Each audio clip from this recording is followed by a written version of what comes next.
ओम शांति। सुनते हैं प्यारे बाबा के 7 मई के साकार मधुर महावाक्य। बाबा कहते हैं, मीठे बच्चे, निश्चय ज्ञान योग से बैठता है, साक्षात्कार से नहीं। साक्षात्कार की ड्रामा में नूंद है, बाकी उससे किसी का कल्याण नहीं होता। बाबा कहता है कि जो निश्चय है, विश्वास है, वो ज्ञान को समझने से और उसको प्रैक्टिकली जीवन में अप्लाई करने से और योग करने से बैठता है, ना कि साक्षात्कार से।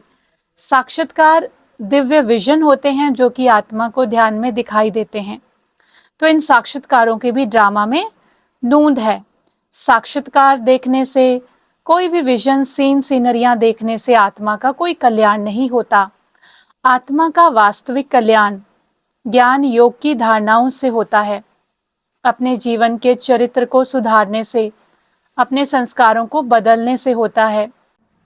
प्रश्न है आज की मुरली का, बाप कौन सी ताकत नहीं दिखाते लेकिन बाप के पास जादूगरी अवश्य है?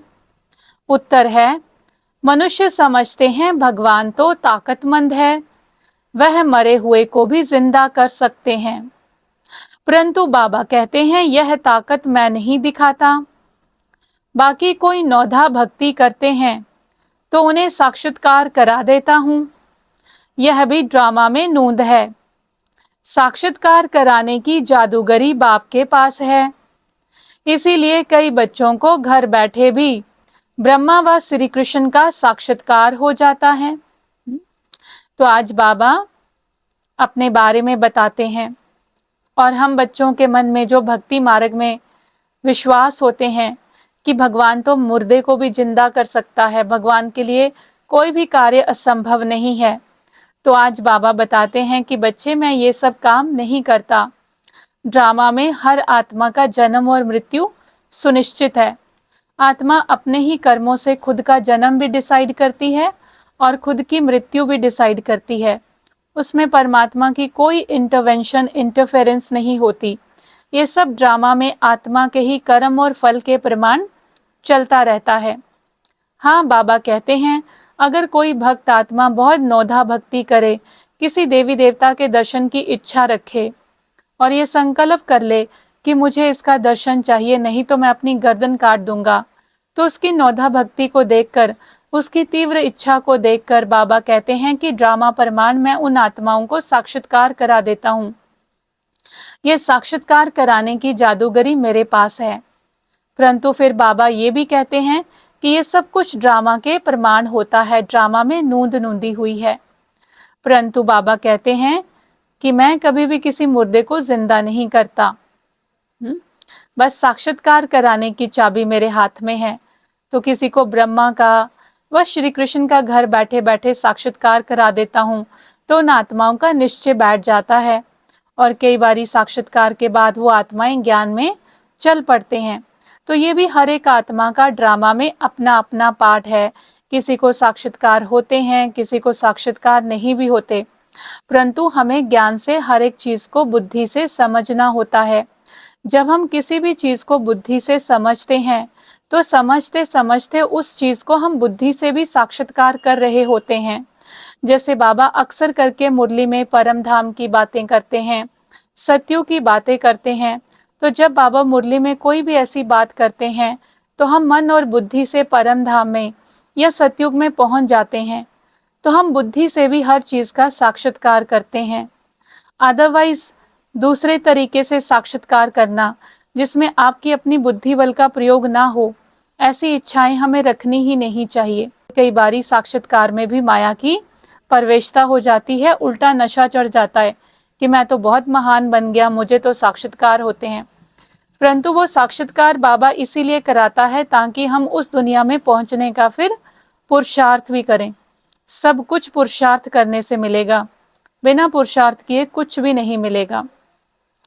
गीत है आज की मुरली का, कौन आया मेरे मन के द्वारे। आज की मुरली का धारणा के लिए मुख्य सार है।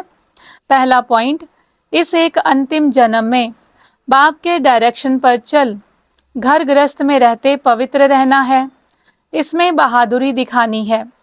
दूसरा, श्रीमत पर सदा श्रेष्ठ कर्म करने हैं, वाणी से परे जाना है। जो कुछ पढ़ा व सुना है उसे भूलकर बाप को याद करना है।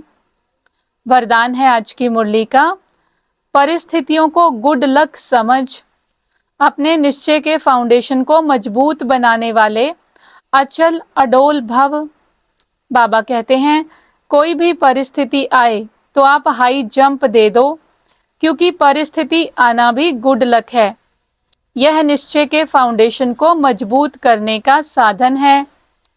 आप जब एक बारी अंगद के समान मजबूत हो जाएंगे तो यह पेपर भी नमस्कार करेंगे। पहले विकराल रूप में आएंगे और फिर दासी बन जाएंगे। चैलेंज करो, हम महावीर हैं।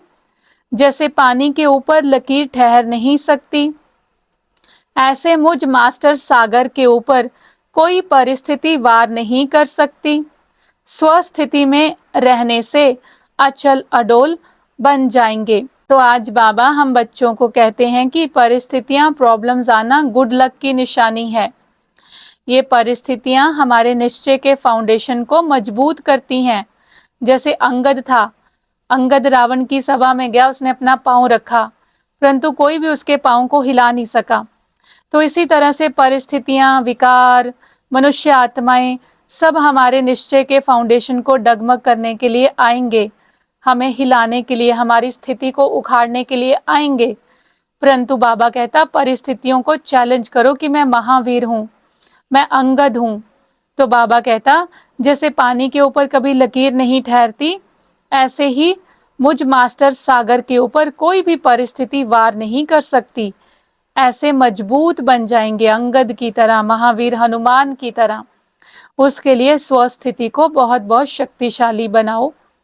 स्लोगन है, पुराने वर्ष को विदाई देने के साथ साथ कड़वेपन को भी विदाई दे दो। आज की मुरली का अव्यक्त इशारा, यदि वरदाता और वरदानी दोनों का संबंध समीप और स्नेह के आधार से निरंतर हो और सदा कंबाइंड रूप में रहो, तो पवित्रता की छत्रछाया स्वतः रहेगी। जहाँ सर्वशक्तिवान बाप है, वहाँ अपवित्रता स्वप्न में भी नहीं आ सकती है। जब अकेले होते हो तो पवित्रता का सुहाग चला जाता है। वरदाता और वरदानी आत्मा, परमात्मा और आत्मा जब सदा कंबाइंड हैं, तो बाबा कहता पवित्रता आपकी छत्र छाया है। पवित्रता का सुहाग सदा अटल अखंड रहता है। परंतु अगर बाबा को अपने से अलग कर देते हैं तो अपवित्रता फिर वार करती है। इसीलिए सदा कंबाइंड स्वरूप में रहें। प्यारे बाबा का बहुत बहुत शुक्रिया। ओम शांति।